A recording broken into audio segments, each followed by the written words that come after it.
of God confronting our weakness.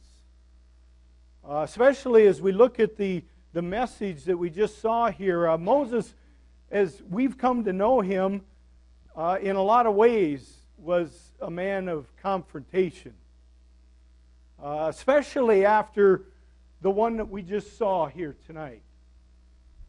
The one that happened on that mountain the first time at the burning bush. Because Moses had a lot of confrontation after that. If you remember, he was confronted by the Israelites. First of all, he had to convince them. And a lot of them weren't too happy with Moses. He had kind of taken off and ran from it all and all that he had done. And it was God who pursued him to confront him on that mountain. And Moses confronted Pharaoh, not once, but many times, to tell him to let God's people go. And eventually Moses had to even confront his own murder, the murder that he had committed of an Egyptian slave. And yet that's not the only kind of confrontation that we see. Moses is actually, after this encounter at the burning bush, does many times have confrontations with God. Some of them were more pleasant than others, but many times it was butting heads. Sometimes God going to bat for his people, and sometimes Moses going to bat for the people. When God gave them the 10 Commandments. Remember what they did?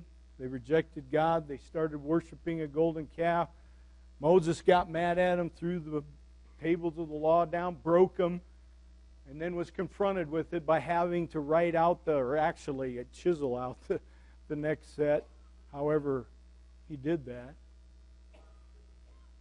Moses was confronted by God many times, but God was also confronted by Moses when he came and pleaded for the life of the people, that God would have mercy on them, and God relented. Changed his mind, it says. The confrontations continued through the desert. But the last confrontation that they had was when Moses had to once again be confronted by his own sin when he wasn't allowed to cross the river. Wasn't allowed to, after all he'd been through, he could see the promised land, but he couldn't set foot on it. And yet tonight, what I want to do with you is zero in more closely on the confrontation that we see in this event of the burning bush, because it's there on many levels that we are able to actually relate with Moses. It's there where we can see where we have a relationship of confrontation with our God. You see, Moses comes into the presence of God, and if you notice, he kind of has a lot of things that he's not comfortable with. I don't know about you, but when it comes to God, maybe you can relate with that. I know I can. There's a lot of times he's asking me to get out of my comfort zone and to do things that I normally wouldn't even think of doing. But Moses comes into that place. It's a holy place, and in this bush that you would think would burn up like that is not. It's staying whole. It's not being consumed. And it's in that presence that Moses comes up with a list of things that he starts to say is the reason he can't do it. He denies the fact that he is capable. He goes, "Who am I?" And I like to everything on the list for Moses, God comes back with an answer in a very patient way. Not always, without anger. Because it even says that his anger burned against him. But he goes, "Who am I? I'm the murderer. Remember, I'm the one that had to flee Egypt. I'm the one that came out here to hide. And I'm pretty comfortable right now, God. So I'm not the one that can bring these people out. And God's response has come back to that is that you are the one that I will be with. And then he comes up with the second denial, and that is, what if they doubt my credentials, who I am and what I...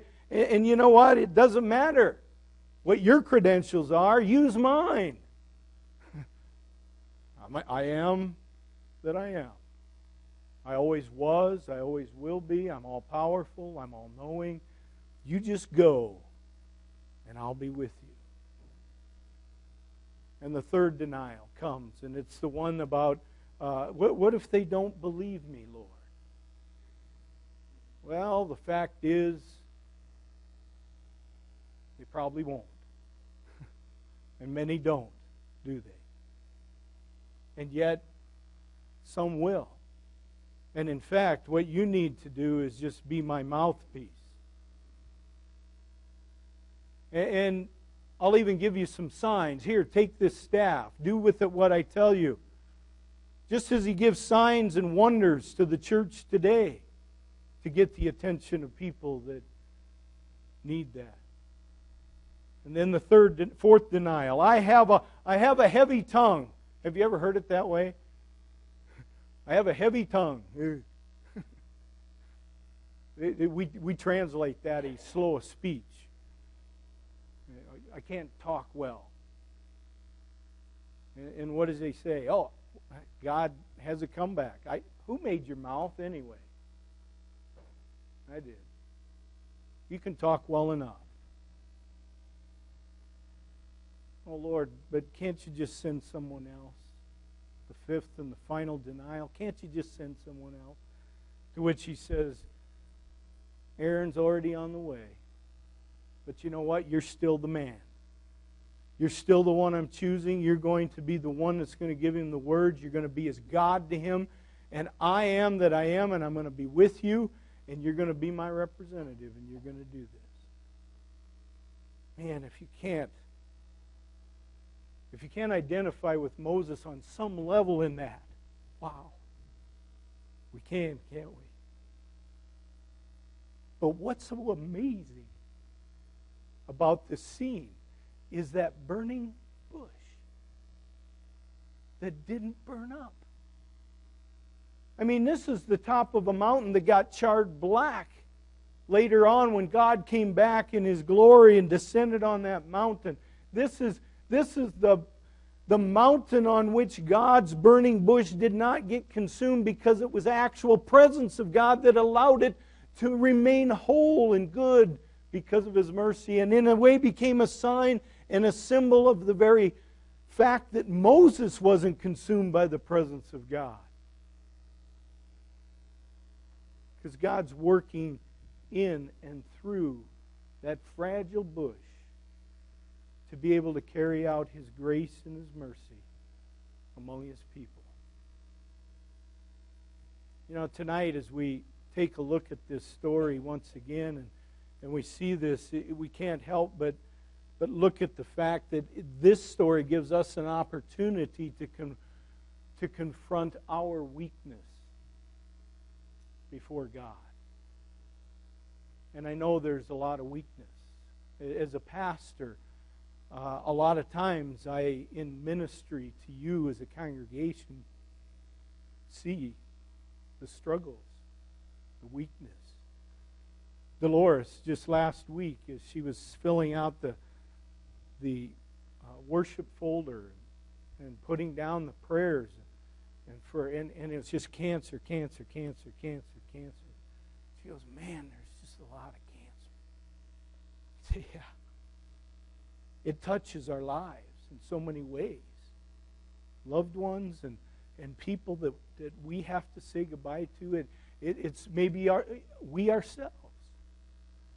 People like, and yet it's in the midst of that we also have people that are grieving, and we have people that have financial difficulties, and we have people that have lost jobs, and people that have to relationships are broken, and the list can go on, and the weaknesses are huge, and they're many, and they're varied. And those are just weaknesses that happen to us because of the world we live in. But the most glaring and the most clear of the weaknesses is our sin, isn't it? It's the sins we commit, the sins we do on a regular basis, even though we don't want to. Sins of gossip, cheating, telling lies, different things that, we think we have to do at the time, and yet it's those things. And yet, even that is a struggle, but what about the sins we don't do? The ones that we fail to live out? Like when a coworker or a neighbor or a family member needs us for something and we skip out on them in some way. And you know what? Not doing Christian life, God can handle and He deals with, but the worst of all of the sins is the same one that Moses dealt with at that burning bush, and that was the one of not trusting God, not recognizing who He is in our lives and the power that He has given to us and the forgiveness and the love, and from that the ability to use us in great ways. And that has to do with the fact that we're a lot like Moses, aren't we? But guess who became like Moses in every way? See, this is where we look to the cross, isn't it? We look to the cross, and we see this in Philippians chapter 1, or chapter 2. If you want to just put that up there.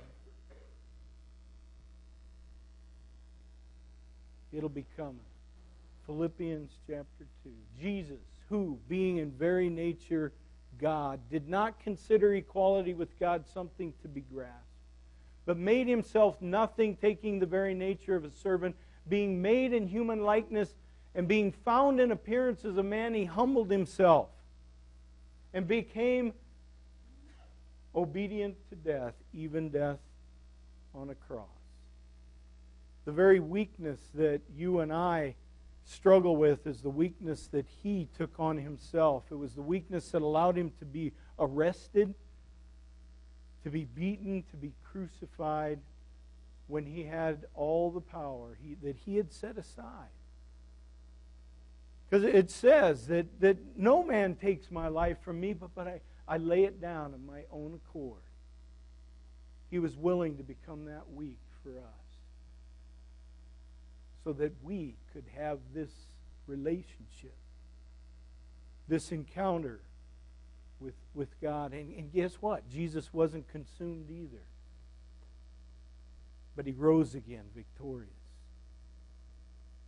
And so, just as Moses, it got his attention, that burning bush, we can turn aside and we can see how God is working in our lives. And just as Moses stood at that burning bush, we can stand and we can hear how God is speaking into our lives. And as Moses, as fearful as he was, and so are we can still receive the gifts that God has to give to us. Yeah. The murderer, the exile, the shepherd, the fearful man at the bush was chosen and was sent away from the bush to make a difference. We are people of weakness. We are people of sin. We're fearful in so many ways. And yet, He chooses us. Then He sends us away from the cross, out into the world, not helpless, not powerless, but with the power of the Spirit. We're not consumed. The bush was a sign. It wasn't consumed. We're not consumed. The Almighty God who lives in us does not consume us, but empowers us to do His ministry. And it's a ministry of confrontation, of love in the world. Amen. As people of God, we gather our gifts and offerings to the Lord.